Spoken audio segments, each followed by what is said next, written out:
Okay, अब time waste ना करते हुए आज हम लोग शुरू करने जा रहे हैं इनडेफिनिट इंटीग्रेशन पढ़ लेने के बाद। Today we are going to begin with definite integration. इसको मैं जैसे समझाऊंगा वैसे समझना है ताकि डेफिनिट इंटीग्रेशन में आपकी बिल्कुल महारत हासिल हो जाए। सबसे पहले मैं इसका कंसेप्ट बताऊंगा, सबसे पहले आप इसका कंसेप्ट को समझेंगे। डेफिनिट इंटीग्रेशन का क्या मतलब है? डेफिनिट इंटीग्रेशन का मतलब है integration with in limits. Integration with in, बहुत छोटा चैप्टर है डेफिनिट इंटीग्रेशन, बहुत ज्यादा चीज इसके अंदर नहीं है लेकिन फिर भी जानने लायक बातें हैं। इंटीग्रेशन विद इन लिमिट्स कहलाता है डेफिनिट इंटीग्रेशन। अब सवाल उठता है गुरुजी किसकी है लिमिट, कहां से कहां है लिमिट, क्यों है लिमिट? तो इन सारे सवालों का जवाब हम लोग देंगे। इंटीग्रेशन विद इन लिमिट्स कहलाता है definite integration. Integration with in limits कहलाएगा डेफिनिट इंटीग्रेशन। किसकी है लिमिट, कहां लगी है लिमिट, आइए सब देखते हैं। इंटीग्रेशन की बात करें तो अब तक हम कोई भी फंक्शन को इंटीग्रेट करते थे और अब तक हमने इंटीग्रेशन बहुत दिमाग नहीं लगाया, बल्कि इंटीग्रेशन को हमने एक सिंपल एल्जेब्रिक प्रोसेस की तरह देखा।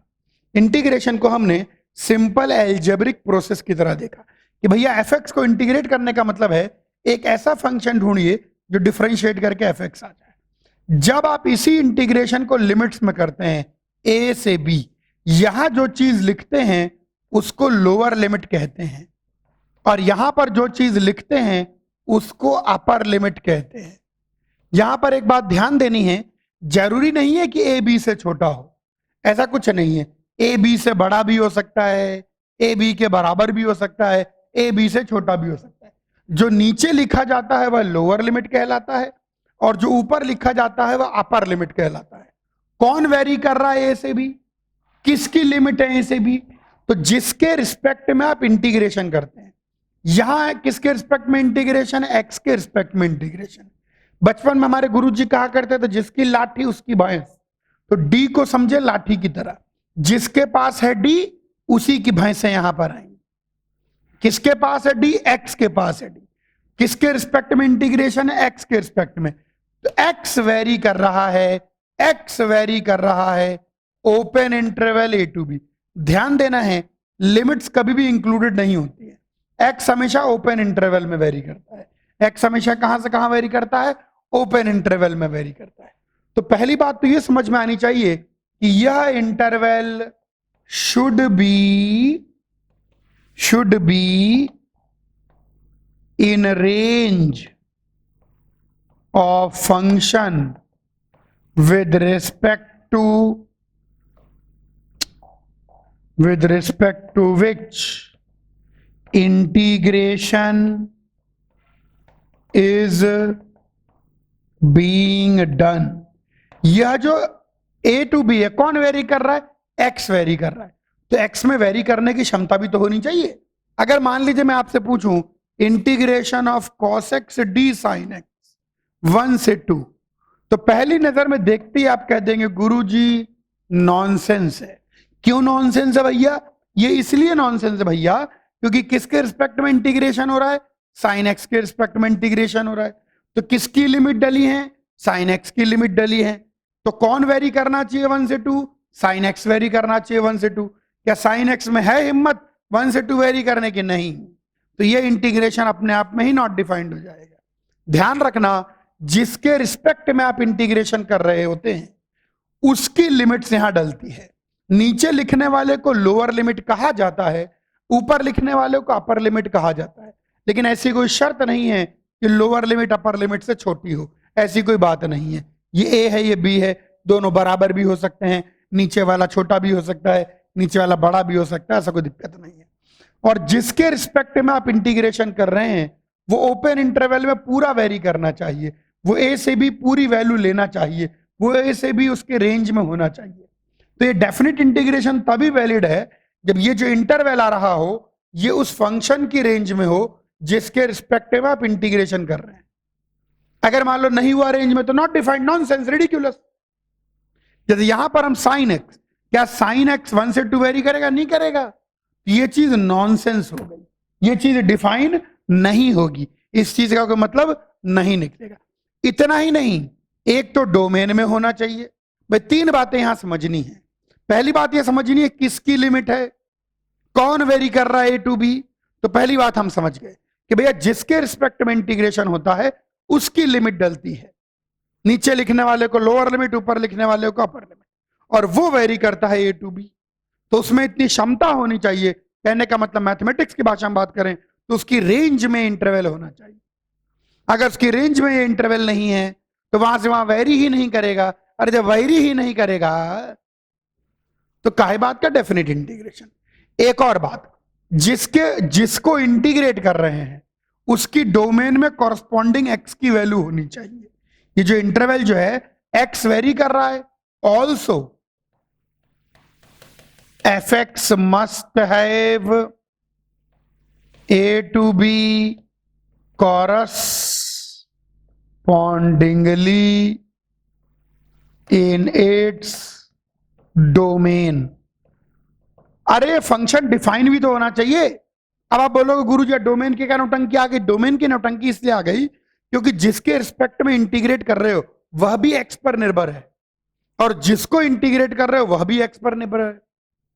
भाई दोनों ही एक्स पर निर्भर है, तो जिसके रिस्पेक्ट में इंटीग्रेट कर रहे हो उसकी तो रेंज में होना चाहिए, और जिसको इंटीग्रेट कर रहे हो उसकी डोमेन में होना चाहिए। लेकिन मैंने यहां डायरेक्टली नहीं लिखा कि ए टू बी डोमेन में हो, मैंने यहां लिखा कॉरस्पॉन्डिंगली डोमेन में हो। अब गुरुजी कॉरस्पॉन्डिंगली क्या है, आइए समझाते हैं। मान लीजिए मैं आपसे बोलूं -1 से -2 रूट एक्स डी एक्स, तो किसके रिस्पेक्ट में इंटीग्रेट कर रहे हैं भैया? एक्स के रिस्पेक्ट में इंटीग्रेट कर रहे हैं, तो एक्स -1 से -2 वेरी कर जाएगा। हाँ कर जाएगा, तो इसकी तो रेंज में है ये इंटरवल। अब क्या इस फंक्शन की डोमेन में है? नहीं, तो ये डेफिनेट इंटीग्रेशन भी नॉट डिफाइंड। अब यहां कॉरस्पॉन्डिंगली का क्या चक्कर है ये भी समझा देता हूं। कॉरस्पॉन्डिंगली का चक्कर ये है कि जैसे जब आप किसी फंक्शन के रिस्पेक्ट में इंटीग्रेट करते हैं, जैसे बोर्ड पर देखिए, बोर्ड पर देखिए, मारे रंग बदल लेते हैं, रंगों का बड़ा चक्कर है, क्योंकि रूट एक्स की डोमेन में इंटरवल ही नहीं है। ये डेफिनेट इंटीग्रेशन तभी डिफाइन होगा जब जिसके रिस्पेक्ट में इंटीग्रेट कर रहे हो उसकी रेंज में इंटरवल हो, और जिसको इंटीग्रेट कर रहे हो उसकी डोमेन में इंटरवल हो, क्योंकि दोनों ही किस पर डिपेंड करते हैं? एक्स पर। अब एक मिनट रुक जाओ, मान लीजिए -1 से -8 root X D X cube कर दूं। अब मैं आपको यह समझाना चाहता हूं यहां कॉरस्पॉन्डिंगली क्यों लिखा गया है। कॉरस्पॉन्डिंगली का मतलब है हिसाब से। सुनो, जैसे अब कौन वेरी कर रहा है -1 से -8? तो एक्स क्यूब वेरी कर रहा है -1 से -8। लेकिन ये फंक्शन की डोमेन देखने के लिए आपको केवल एक्स की वैल्यू देखनी है, तो एक्स कहां से कहां वेरी करेगा? -2 से -1 वेरी करेगा। कॉरस्पॉन्डिंग का मतलब है जिसके रिस्पेक्ट में इंटीग्रेट कर रहे हो ये पूरा इंटरवल उसकी रेंज में होना चाहिए, और इसको उसकी रेंज बनाकर जो एक्स की वैल्यू आए वो एक्स की वैल्यू इस फंक्शन की डोमेन को सेटिस्फाई करे। जिसे एक्स क्यूब -1 से -8 वेरी कर रहा है, तो एक्स कहां से कहां वेरी कर रहा है? -1 से -2। तो this interval should be in domain of F x. तो ये इंटरवल रूट एक्स की डोमेन में नहीं है, तो यह भी नॉन इंटीग्रेबल। इस इंटरवल को जिसके रिस्पेक्ट में इंटीग्रेट कर रहे हो, इस इंटरवल को जिसके रिस्पेक्ट में इंटीग्रेट कर रहे हो उस फंक्शन की रेंज में होना चाहिए, ठीक है? और उस फंक्शन की रेंज बनाकर जो एक्स की वैल्यू निकल के आए वो जिसको इंटीग्रेट कर रहे हो उसकी डोमेन में होना चाहिए। आइए थोड़ा हिसाब किताब से लिखते। Integration a to b f x d g x. अब सुनना ध्यान से, this definite integral only defined, ये डेफिनेट इंटीग्रल तब डिफाइन होगा when a to b is in range of g. ये इंटरवल रेंज में हो and accordingly the values of x obtained, और ए से बी को इसकी रेंज होने के लिए जो एक्स की वैल्यू आए are in domain of F X, जिसके रिस्पेक्ट में इंटीग्रेट कर रहे हो उसकी रेंज में होना चाहिए और जिसको इंटीग्रेट कर रहे हो उसकी डोमेन में होना चाहिए, तब आपका डेफिनेट इंटीग्रेशन डिफाइन होगा, तब आप डेफिनेट इंटीग्रेशन की बात करोगे। अभी तो मैंने केवल ये समझाया किसकी लिमिट है, कौन वेरी कर रहा है और कब आप डेफिनेट इंटीग्रेशन को इवेल्युएट करने की कोशिश करोगे, कब वो लिखा गया डेफिनेट इंटीग्रेशन डिफाइन होगा। कॉपी करिए। अरे कुछ नहीं, अच्छा इधर देखो, अब जो है तो हमने कंसेप्ट अब समझ लिया है, तो कंसेप्ट समझ में आ गया कि कब होगा डेफिनेट इंटीग्रेशन डिफाइन। सबसे पहले यही समझना है कि कब होगा डेफिनेट इंटीग्रेशन डिफाइन। अब मैं आपको सिखाऊंगा इवैल्यूएशन ऑफ डेफिनेट इंटीग्रेशन। चलिए एक बार पता लग गया कि ये डेफिनेट इंटीग्रेशन डिफाइन है, एक बार समझ में आ गया कि चलो ये जो चीज लिखी है डिफाइंड है, तो सवाल उठता है कि गुरुजी इसकी वैल्यू कैसे निकालेंगे। तो भैया इवैल्यूएशन ऑफ डेफिनेट इंटीग्रेशन के दो ही तरीके हैं, मेथड 1 बल्कि 3 कह लो, चलो मेथड 2 और मेथड 3। डेफिनेट इंटीग्रेशन की वैल्यू निकालने के, डेफिनेट इंटीग्रेशन की वैल्यू को इवैल्यूएट करने के बेसिकली 3 तरीके हैं। पहला तरीका जो आज अपन फिनिश करेंगे, आज अपन सीखेंगे, वो है बाय यूजिंग इनडेफिनिट इंटीग्रेशन। सबसे बढ़िया इनडेफिनिट इंटीग्रेशन का यूज करके हम बहुत आराम से डेफिनिट इंटीग्रेशन निकाल सकते हैं। कैसे, सुनिए पहले इसी को। मान लीजिए integration a to b f x D x evaluate करना है। अगर integration f x D x g x, अगर तुमको एफ एक्स का इंटीग्रेशन आता है, बल्कि ऐसे उल्टा करके लिख देते हैं और सन कंडीशंस के साथ में थोड़ा बेटर लगेगा। अब देखिए ध्यान से, अगर एफ एक्स का इंटीग्रेशन तुमको आता है तो बड़े आराम से कह सकते हो then integration a to b f x D x is g x from a to b. कहने का मतलब g of upper limit minus g of lower limit. 90% chapter यही है, बाकी ये दोनों 10% है। इनडेफिनिट इंटीग्रेशन अगर आता है तो आपको उसका डेफिनिट इंटीग्रेशन आता है। कम से कम गिरी से गिरी हालत में भी 500-600 सवाल इनडेफिनिट इंटीग्रेशन के लगाते हैं अपन। तो यानी इतने सारे वास्ट, और उनसे बनने वाले हजारों सवाल, तो इतने सारे वास्ट मात्रा में चीजों का डेफिनिट इंटीग्रेशन हमको आ गया बड़े ही आराम से। G of upper limit minus g of lower limit. अब सुनना है ध्यान से, यहीं पर मान लीजिए किसी कारण से जीबी डिफाइंड नहीं है, किसी कारण से जीए डिफाइंड नहीं है, तो संकोचाइए मत, लिमिट ले लीजिए x approaches b minus x approaches a. किसी कारण से लिमिट भी डिफाइन नहीं है तो वन साइडेड लिमिट ले लो। वन साइडेड लिमिट का मतलब limit B minus of G X, limit A plus of G x. अगर मान लीजिए वन साइडेड लिमिट भी नहीं डिफाइन है तो आपने कुछ गलती कर दी है, चेक कर लें, कहीं ना कहीं कुछ ना कुछ डिफाइन होगा। अगर ये फंक्शन, अगर एफ एक्स का इंटीग्रेशन जी एक्स है and f x is continuous in a comma b, यही है इनडेफ मेथड 1। ये पूरा मेथड 1 हो गया। अगर आपका फंक्शन एफ एक्स का इंटीग्रेशन जी एक्स है और जिस इंटरवल में आप एफ एक्स को इंटीग्रेट कर रहे हैं उस पूरे इंटरवल में ये कंटिन्यूअस है, तो सीधे सीधे जी एक्स में लिख दीजिए g of upper limit minus g of lower limit. गलती से जी बी और जी अगर डिफाइन नहीं है तो लिमिट ले लीजिए, लिमिट नहीं मिल रही, वन साइडेड लिमिट ले लीजिए, वो भी नहीं मिल रही, अगला क्वेश्चन करिए, अब कुछ और नहीं हो सकता है। ये हो गया। अगर किसी फंक्शन का इनडेफिनिट इंटीग्रेशन आता है तो बड़े आराम से हम उस फंक्शन का डेफिनिट इंटीग्रेशन कर सकते हैं। अगर किसी भी फंक्शन का इनडेफिनिट इंटीग्रेशन आता है तो बड़े आराम से उस फंक्शन का हम डेफिनिट इंटीग्रेशन कर सकते हैं। बहुत ज्यादा आराम से उसका डेफिनिट इंटीग्रेशन हो जाएगा। ये है यूजिंग इंडेफिनिट इंटीग्रेशन। और भी बातें इसके अंदर करनी है, ये हमने पहली बात कर ली, अभी और बातें भी करेंगे। मेथड 2 का नाम तो लिख दें। मेथड 2 का नाम है by using properties of definite integration, definite integration की प्रॉपर्टीज का यूज करके। और तीसरा मेथड है by first principles,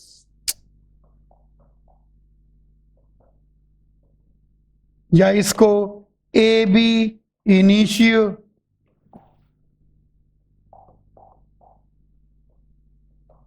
A B initio method भी कहते हैं। तीनों धीरे धीरे करके करते जाएंगे। ये 90% है, ये 9% है, ये 1% है, ये हो गया 100%। चैप्टर में इतना ही सीखना है, डेफिनिट इंटीग्रेशन क्या होता है, कब डिफाइन होता है, और दूसरी चीज कैसे इवेल्युएट होता है। अब सुनेंगे ध्यान से। ये दोनों अभी नहीं, आज हम बात करेंगे, सिर्फ आज हम कॉन्सेंट्रेट करेंगे किस पर, मेथड 1 पर। अगर इनडेफिनिट इंटीग्रेशन किसी चीज का आता है तो आप बड़े आराम से उसका डेफिनिट इंटीग्रेशन भी कर सकते हैं। यहां पर एक दो बातें और गौर करने लायक है, यहां पर एक दो बातें और समझने लायक हैं, उन पर मेथड 1 के अंदर बात चल रही है, बाकी दोनों मेथड अपन धीरे धीरे समय के साथ देखेंगे। आइए, मेथड 1 के अंदर बात चल रही है। मेथड 1 के अंदर पहली बात मैंने बता दी कि अगर एफ एक्स का इंटीग्रेशन जी एक्स है और एफ एक्स इस इंटरवल में कंटिन्यूअस भी है, डिसकंटिन्यूअस नहीं, कंटिन्यूअस भी है, तो ऐसे इंटीग्रेट कर सकते हैं। यहां पर सब्स्टिट्यूशन से जुड़ी हुई एक विशेष बात बतानी है, सब्स्टिट्यूशन इन डेफिनिट इंटीग्रेशन। डेफिनिट इंटीग्रेशन में जब आप सब्स्टिट्यूशन करते हैं तो सब कुछ बदल जाता है। जैसे मान लीजिए x को अपन g ऑफ t रख रहे हैं, तो dx कितना बन जाएगा, g डैश t dt। तो ये चीज बनेगी integration f of G T into dx की जगह g डैश t dt। और लिमिट्स को बदलना मत भूलिएगा, तीन चीजें बदलेंगी। आमतौर पर हमारी आदत पड़ी रहती है, फंक्शन को बदल दिया, जिसके रिस्पेक्ट में इंटीग्रेट कर रहे हैं उसको बदल दिया, क्योंकि यही दो अपन बदलते हैं इनडेफिनिट इंटीग्रेशन में। लिमिट्स भी बदलेंगी। अब नई लिमिट्स क्या होगी, वो यहीं से निकल के आता है। x अगर gt है तो t किसके बराबर है, g इनवर्स x के बराबर है। तो जब x की वैल्यू a होगी तो t की वैल्यू कितनी होगी, g इनवर्स। और जब x की वैल्यू b होगी तो t कितना होगा, g इनवर्स। यहां ध्यान देना है, जो सब्स्टिट्यूशन आप करते हैं उसी सब्स्टिट्यूशन से लिमिट्स का रिलेशन आता है। इसका सबसे बड़ा फायदा यह है कि जब अपन इनडेफिनिट इंटीग्रेशन में सब्स्टिट्यूट कर देते थे, ये t को u रखा, u को v रखा, तो फाइनल आंसर के लिए रिवर्स सब्स्टिट्यूट भी करना पड़ता था, v को u, u को t। लेकिन सबसे बढ़िया बात यह है कि डेफिनिट इंटीग्रेशन में किसी प्रकार का कोई रिवर्सल करने की जरूरत नहीं है। आप लिमिट्स को चेंज करते आइए, 20 सब्स्टिट्यूशन करिए, कहीं कोई दिक्कत नहीं है। क्योंकि इनडेफिनिट इंटीग्रेशन का जो वैल्यू आता था, आंसर आता था, वो एक फंक्शन होता था। लेकिन डेफिनिट इंटीग्रेशन का आंसर नंबर होगा, 2, 3, 5, 7। वही नंबर यहां से आएगा, वही नंबर यहां से आएगा। तो डेफिनिट इंटीग्रेशन में रिवर्स प्रोसेसिंग की, रिवर्स सब्स्टिट्यूशन की कभी भी कोई आवश्यकता नहीं थी। आप आगे की ओर बस सब्स्टिट्यूट करते आइए, कहीं कोई दिक्कत नहीं है। ओके, ये हमारे पास समझ में आ गया। इसको यहां से एक बात और, क्या आपने देखा जी इनवर्स, ये खास बात कभी भी इनडेफिनिट में नहीं आई थी कि substitution must be 1 in the given interval। ये बहुत इंपॉर्टेंट बात है, जो भी आप सब्स्टिट्यूशन करें वो उस इंटरवल में 1 होना चाहिए।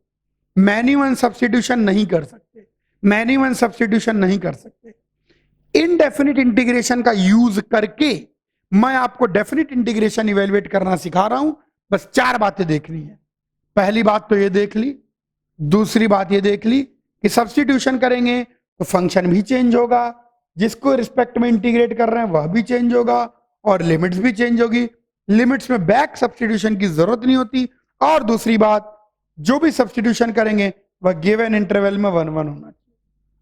तीसरी इंपॉर्टेंट बात, 4 बातें बतानी है, बस तीसरी इंपॉर्टेंट बात, अगर मान लीजिए एक फंक्शन को दूसरे फंक्शन के रिस्पेक्ट में इंटीग्रेट कर रहे हैं। तो हम लोग क्या करते थे इनडेफिनिट इंटीग्रेशन में, एफ एक्स इंटू जी डैश एक्स डी एक्स कर दिया करते थे। लेकिन यहां ए से बी कौन वेरी कर रहा है, जी एक्स, और यहां किसकी लिमिट डालेंगी, एक्स की। तो अकॉर्डिंगली एक्स की वैल्यू निकालो। जब जी एक्स की वैल्यू ए होगी तो एक्स की वैल्यू जी इनवर्स ए होगी। जब जी एक्स की वैल्यू बी होगी तो एक्स की वैल्यू जी इनवर्स। तो यहां लिमिट्स चेंज करना मत भूलना, जी इनवर्स ए से जी इनवर्स, लिमिट्स चेंज करना नहीं बोलेंगे, जी इनवर्स ए से जी इनवर्स। और चौथी और आखिरी बात, इंटीग्रेशन बाई पार्ट। जब आप बाई पार्ट्स लगाते हैं तो बाई पार्ट्स को कैसे यूज करना है, आइए इस बात को समझा देते हैं। जब आप बाई पार्ट्स लगाते हैं तो बाई पार्ट्स को कैसे यूज करना, आइए समझा देते हैं। बाई पार्ट में वैसा कुछ भी नहीं होता, बस अगर लिमिट्स के साथ आ गया first function into second function, तो इसके अंदर क्या करना है, फर्स्ट ये दो तरीके हैं, first function into integration of second minus integration of differentiation of first into integration of second का होल इंटीग्रेशन।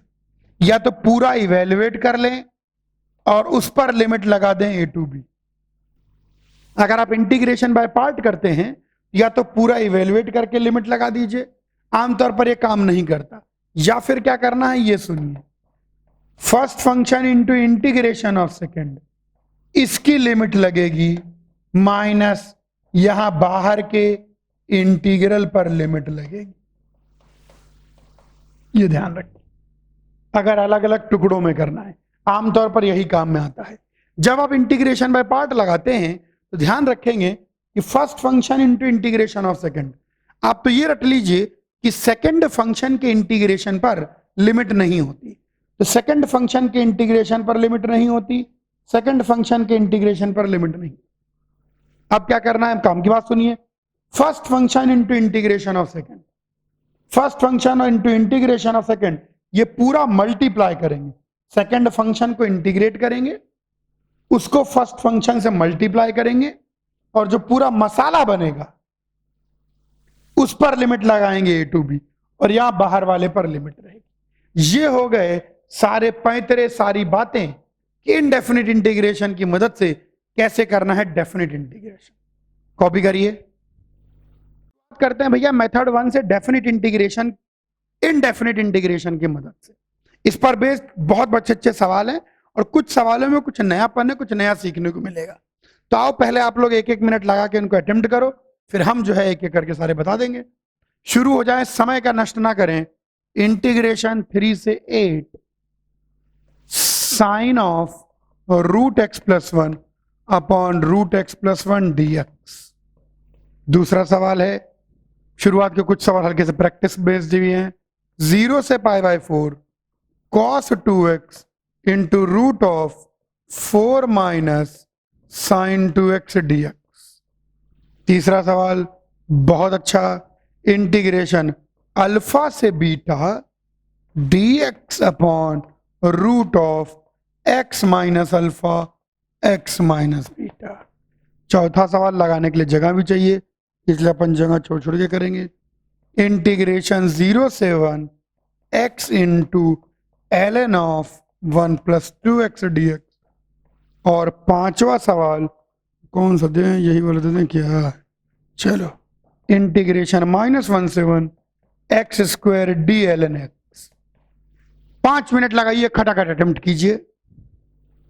अब ध्यान देंगे सब बच्चे ध्यान से, एक एक क्वेश्चन। ये π/4 है, शायद आपको दिख नहीं रहा होगा, वो तो मेरी शानदार राइटिंग का कमाल है।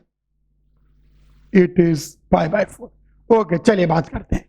सबसे पहले वाले क्वेश्चन को करने के लिए करना कुछ भी नहीं है, x+1 को t स्क्वायर रख दो। हमारा फंडा सेट है कि सबसे पहले हम इरेशनैलिटी हटाते हैं। तो dx तुम्हारे पास 2t dt हो गया। आइए सबसे पहले आराम से फंक्शन को बदल लीजिए, तो यहां पर फंक्शन आ जाएगा sin t अपॉन टी, जिसके रिस्पेक्ट में इंटीग्रेशन कर रहे हो उसको बदल दो, तो dx हो गया 2t dt, और लिमिट्स को बदलिए। जो रिलेशन, जो आपने सब्स्टिट्यूशन के लिए रिलेशन इस्तेमाल किया है, जो सब्स्टिट्यूशन के लिए जो रिलेशन इस्तेमाल किया है, उसी से x और t निकलेगा। अगर x को 3 रख दें तो 3 + 1 4, तो t की वैल्यू 2 आ गई। और x को 8 रख दें तो 8 + 1 + 9, तो t की वैल्यू 3 आ गई। ये हमारे पास वैल्यू निकल के आ गई। ये लीजिए 2 से 3। चुन्नू सवाल, t सी t कट गया। sin t का इंटीग्रेशन माइनस cos t, कहां से कहां, 2 से 3। अपर लिमिट रख देंगे तो minus cos 3 minus lower limit रख देंगे cos 2, तो आंसर निकल के आ जाएगा cos 2 माइनस cos 3। ये आ गया। ध्यान रखना कि शुरुआत के क्वेश्चन कुछ इजी है और अभी लेवल बढ़ता जाएगा। जब भी अपन सब्स्टिट्यूशन करते हैं, इरेशनैलिटी हटाते हैं, और जो सब्स्टिट्यूशन आपने किया है वही वेरिएबल x और वेरिएबल t में रिश्ता है।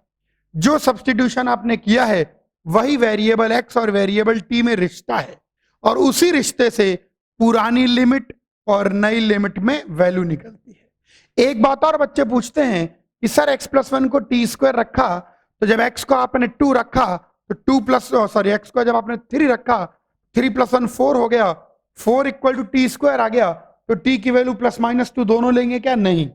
जब भी आप ऐसा क्वाड्रेटिक सब्स्टिट्यूट करते हैं तो सिर्फ पॉजिटिव वैल्यू लीजिए। इस बात को समझने का तरीका यूं है कि आपने इसको t² नहीं रखा, बल्कि √x+1 को t रखा, और रूट का मतलब हमेशा क्या होता है? Positive root. इन जनरल ध्यान रखें कि जब भी हम क्वाड्रेटिक सब्स्टिट्यूट करते हैं तो हर जगह सिर्फ पॉजिटिव रूट लेते हैं। जब भी आप कोई भी क्वाड्रेटिक सब्स्टिट्यूट करेंगे हमेशा पॉजिटिव रूट कंसीडर करेंगे। अच्छा, आइए अब सेकंड क्वेश्चन की बात करें। ये तो अंधा बच्चा देख रहा है कि गुरुजी cos 2x बाहर है और sin 2x अंदर है, तो क्यों ना एक बार में ही 4 - sin 2x को t रख दें। तो रूट को t रखा है तो 4 - sin 2x आपका t² हो गया। डिफरेंशिएट कर दीजिए तो -2 cos 2x dx, ये 2t dt बन जाएगा, यानी cos 2x dx -t dt। आइए यहां पर पहले फंक्शन को चेंज करें, cos 2x dx तो -t dt, और रूट इस पूरे की जगह t।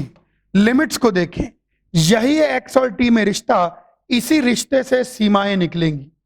x की वैल्यू जब 0 रखेंगे तो sin 0 0 4 - √4 2, और जब x की वैल्यू π/4 रखेंगे तो π/4 × 2 π/2 4 - 1 √3, ये निकल के आएगा। ध्यान रखना क्वाड्रेटिक कभी भी आता है तो पॉजिटिव रूट लेते हैं। अब यहां पर t² का इंटीग्रेशन t³ / 3 माइनस साइन बाहर पड़ा हुआ है, और लिमिट कहां से कहां? 2 से √3, तो अपर लिमिट रख दीजिए 3√3/3 माइनस लोअर लिमिट रख दीजिए 8/3, तो कुल मिला के आ जाएगा 8 - 3√3/3। आइए तीसरा क्या करें। वैसे तो 1/√, क्वाड्रेटिक है और आपको 1/√, क्वाड्रेटिक का तरीका आता है, लेकिन आज मैं आपको एक और सब्स्टिट्यूशन बताने जा रहा हूं। तो अब आप बोलेंगे गुरुजी आप बहुत चालाक हैं, आपने सब्स्टिट्यूशन इंडेफिनिट इंटीग्रेशन में क्यों नहीं सिखाया। अभी हम अराउंड 3-4 सब्स्टिट्यूशन ऐसे देखेंगे जो कि हम केवल डेफिनिट इंटीग्रेशन में ही यूज करते हैं। और सवाल उठता है गुरुजी केवल डेफिनिट इंटीग्रेशन में क्यों यूज करते हो? केवल डेफिनिट इंटीग्रेशन में इसलिए यूज करते हैं क्योंकि उनका रिवर्स सब्स्टिट्यूशन इतना वाहियात है, इतना बेकार है कि अगर उसको यूज कर लो आप इंडेफिनिट में तो उसका रिवर्स में उत्तर लिखने में ही प्राण पखेरु उड़ जाए। खैर, अब जरा इसकी शक्ल देखिए, √x - α × x - β। whenever we see, कभी भी हमको ऐसा दिखाई पड़े √x - α x - β, यही था ना x - α x - β, x - α, हाँ वही मैं सोच रहा था, तब प्रिंटिंग एरर हो गया है। यहां पर ये x - β नहीं है, बीटा -x है, वही मैं सोच रहा था लिखते हुए, जल्दीबाजी में लिख दिया, वो गड़बड़ है। तो यहां पर आ जाएगा बीटा -x।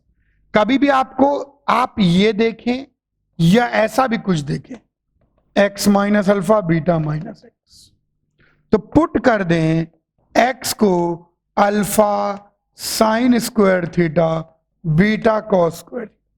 इसमें बच्चे पूछते हैं कि गुरुजी याद रखना पड़ेगा क्या कि अल्फा sin² थीटा बीटा? नहीं, ये पुट कर दें या उल्टा पुट कर दें, alpha cos square theta plus, कुछ याद रखने की जरूरत नहीं है, बस मुद्दा ये ध्यान रखें, एक के साथ साइन स्क्वायर थीटा, एक के साथ कॉस स्क्वायर थीटा। अब आप बोलेंगे इससे भयंकर फायदा, देखिए ध्यान से, एक्स को ये रख दिया बच्चा, इसको डिफरेंशिएट कर दीजिए, 2 alpha minus 2 beta D theta. तो बहुत बर्बाद सा आया है, 2 times alpha minus beta sine theta cos theta d theta. इसको डिफरेंशिएट किया, अब जरा देखिए x माइनस अल्फा कितना हो जाएगा, x की जगह alpha sign square theta beta cos square theta minus alpha है। जरा यही हवा में देख लीजिए, अगर यहां से आप इसको कॉमन ले लें, अल्फा को कॉमन ले लें, माइनस अल्फा कॉमन ले लें, बल्कि तो 1 माइनस कॉस स्क्वायर थीटा, तो ये बन जाएगा beta minus alpha cos square theta. और यहीं पर आप बीटा माइनस एक्स को देखिए, तो अगर आप बीटा माइनस एक्स की बात करेंगे तो बीटा माइनस एक्स कितना बन जाएगा, beta minus alpha sign square theta beta cos square theta. देखिए यहां बीटा कॉमन ले लेंगे तो वापस beta minus alpha sign square theta, ये निकल के आ गया। अब जरा लिमिट्स देखिए ध्यान से, इंटीग्रेशन dx की जगह 2 times alpha minus beta into sine theta cos theta d theta. नीचे देखिए जरा, x minus alpha into beta minus x, तो इन दोनों का मल्टीप्लीकेशन आएगा, तो बीटा माइनस अल्फा का whole square into cos square theta sine square theta, तो beta minus alpha into sine theta cos theta. Limit limit आइए, लिमिट के लिए इसी को ध्यान देखिए, मनी मन सोचिए, अल्फा कौन सी वैल्यू पर x की वैल्यू अल्फा आ जाएगी, π/2। अगर थीटा को π/2 रख देंगे तो x अल्फा हो जाएगा। कौन सी वैल्यू पर इसकी वैल्यू बीटा हो जाएगी, 0, कट गया।